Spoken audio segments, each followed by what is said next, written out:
Hello hi అండి, ఎలా ఉన్నారు? నేనైతే చాలా బాగున్నానండి. ఈరోజు మీకోసం ఒక మంచి రెసిపీ అయితే తీసుకొచ్చేస్తాను. అదేంటనుకుంటున్నారా? క్యారెట్ ఫ్రై అండి. సో ఇది పిల్లలకి చేసి పెడితే ఎంత అన్నమన్నా తినేస్తారు. 1 ఇయర్ పిల్లల దగ్గర నుంచి పెద్దవాళ్ళ దాకా కూడా ఎంత ఇష్టంగా తింటారనమాట. సో ఇది ఎలా ప్రిపేర్ చేసుకోవాలో, దీనికి కావాల్సిన ఐటమ్స్ ఏంటో చూసేద్దామా. ముందుగా నేను క్యారెట్ తురుము పెట్టుకున్నాను. సో దాంట్లో కావాల్సిన ఐటమ్స్ ఏంటంటే 2 ఆనియన్స్, 2 పచ్చిమిర్చి, కొంచెం కొత్తిమీర, ఒక నిమ్మకాయ. సో పోపు కోసము మనము శనగపప్పు, మినపప్పు, జీలకర్ర, పల్లీలు అయితే తీసుకున్నాము. సో దీంట్లో ఒకటి మిస్ అయింది, అదేంటంటే కరివేపాకు మా దగ్గర దొరకడం కొంచెం కష్టము. మీ దగ్గర ఉంటే లేత కరివేపాకు తీసుకొని చక్కగా చిన్న చిన్న ముక్కల కింద అయితే కట్ చేసుకోండి. చాలా ఫ్లేవర్ బాగుంటుందన్నమాట.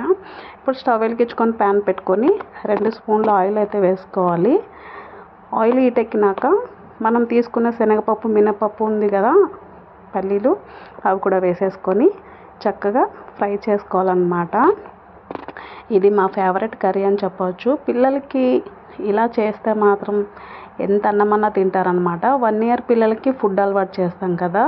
సో అలాంటప్పుడు పప్పు పెడతారు, చింతపండు చారు లైట్గా కారం వేయకుండా పిల్లలకి అలవాటు చేస్తుంటారు. అవి డైలీ మనం పెట్టలేం కాబట్టి మనమైతే ఇట్లా క్యారెట్ ఫ్రై అని, బీట్రూట్ ఫ్రై అని చేసి పెడుతూ ఉంటే వాళ్ళకి అలవాటు అవుతుంది అనమాట.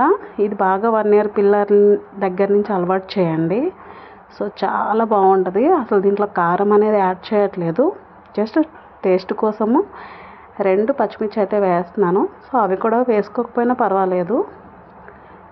బాగా ఇది పోపు ఫ్రై అయిన తర్వాత ఇప్పుడు దీంట్లో మనము కట్ చేసి పెట్టుకున్న పచ్చిమిర్చి, ఆనియన్స్ కూడా వేసేసుకొని బాగా ఫ్రై చేసుకోవాలన్నమాట. బాగా ఫ్రై అవ్వాలి, ఎందుకంటే నూనెలో బాగా ఫ్రై అయితే మనకి టేస్ట్ అనేది బాగుంటుంది. సో క్యారెట్ ఫ్రై ఎక్కువ టైం తీసుకోదు, 15 మినిట్స్లో అయిపోతుంది అన్నమాట. అది ఎక్కువ ఉడకాల్సిన పని లేదు. సో ఇప్పుడు మనం బాగా ఫ్రై చేసుకున్న తర్వాత దీంట్లో కొంచెం పసుపు యాడ్ చేసుకుంటే మాత్రం ఫ్లేవర్ బాగుంటుంది. బాగా నూనెలో పసుపు వేసుకొని బాగా వేయించుకోవాలి, పచ్చివాసన పోవాలన్నమాట. పసుపు మంచి ఫ్లేవర్ వస్తుంది అన్నమాట. సో ఇది ఎవరైనా తినొచ్చు. పిల్లలకి ఇప్పటి నుంచి 1 ఇయర్ నుంచి అలవాటు చేయాలి. చాలామంది ఉగ్గు పెడుతూ ఉంటారు, అది బలం ఉండదు. రైసే పెట్టండి. సో రోజు పప్పు పెడితే వాళ్ళకు కూడా బోరింగ్గా ఉంటుంది కాబట్టి ఇట్లా క్యారెట్ ఫ్రై చేసి పెడుతూ ఉంటే పెద్దవాళ్ళైనా కూడా చపాతీలో తింటే మాత్రం చాలా బాగుంటుంది. కానీ చపాతీ కంటే రైస్లో అయితే ఇంకా టేస్ట్గా ఉంటుంది. సో ఈ విధంగా ప్రాసెస్ ట్రై చేయండి, చాలా బాగుంటుంది. మా పిల్లలైతే క్యారెట్లో 2 ఇష్టపడతారు, ఒకటి ఫ్రై, ఒకటి హల్వా బాగా ఇష్టం అన్నమాట. క్యారెట్స్ తీసుకొస్తే మా ఇంట్లో అయితే అస్సలు స్టాక్ ఉండదు, ఎప్పటికప్పుడు అయిపోతుంది.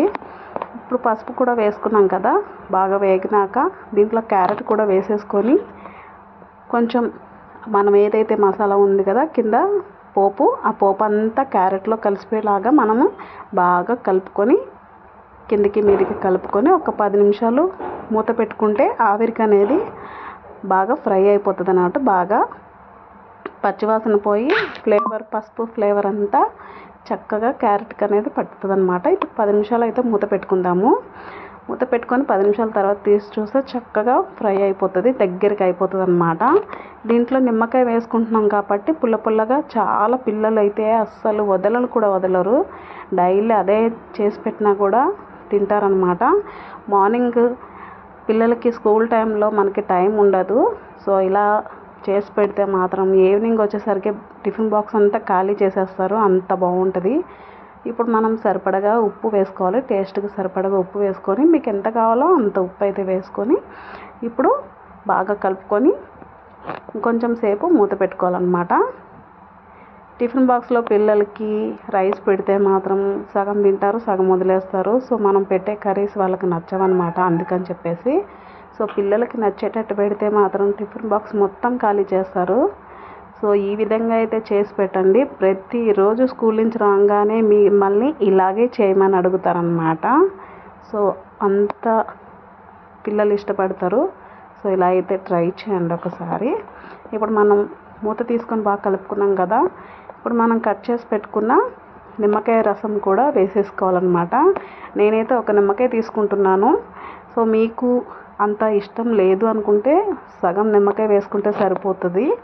నిమ్మకాయ వేసుకొని ఇప్పుడు మనం కొత్తిమీర కట్ చేసుకొని పెట్టుకున్నాం కదా, కొత్తిమీర కూడా వేసేసుకొని బాగా కలుపుకొని ఇంకొక 2 నిమిషాలు మూత పెట్టుకుంటే మాత్రం ఈ మొత్తం కొత్తిమీర ఫ్లేవరు నిమ్మకాయ వేసాం కదా, ఆ ఫ్లేవర్ అంతా చక్కగా టేస్ట్ బాగుంటుందన్నమాట. ఇంకొక 2 నిమిషాలు మూత పెట్టుకొని మగ్గించుకుంటే మాత్రం బాగుంటుంది. చూడండి పల్లీలు అన్ని పోపు అంతా కూడా ఎంత కలర్ఫుల్గా కనిపిస్తున్నాయో, అసలు నిజంగా చెప్తున్నా ప్రామిస్గా పిల్లలైతే మాత్రం అస్సలు ఒక్కసారి తింటే వదిలిపెట్టరు. మెయిన్ రీజన్ పిల్లల కోసము ఇదైతే చేయండి. పెద్దవాళ్ళు ఏంటంటే ఏదంటే అది తినేస్తారు, వాళ్ళతో ఏం ప్రాబ్లం లేదు. పిల్లలు సగం ఏజ్ అయిపోయిన వాళ్ళకి మాత్రము ఇదైతే చేసి పెట్టండి. అసలు ఎంత ఇష్టంగా తింటారంటే నేను చేసే ప్రాసెస్లో చేస్తే మాత్రం చాలా బాగా ఇష్టపడతారు. సో స్టవ్ ఆఫ్ చేసుకున్నాం కదా, ఇక మనం గిన్నెలో అయితే సర్వ్ చేసేసుకున్నాము. అంతేనండి, చాలా సింపుల్ ప్రాసెస్, ఐటమ్స్ కూడా చాలా తక్కువ అన్నమాట. సో మీరు కూడా ట్రై చేయండి. ఈ వీడియో నచ్చినట్లయితే లైక్ చేయండి, షేర్ చేయండి, సబ్స్క్రైబ్ చేసుకోండి.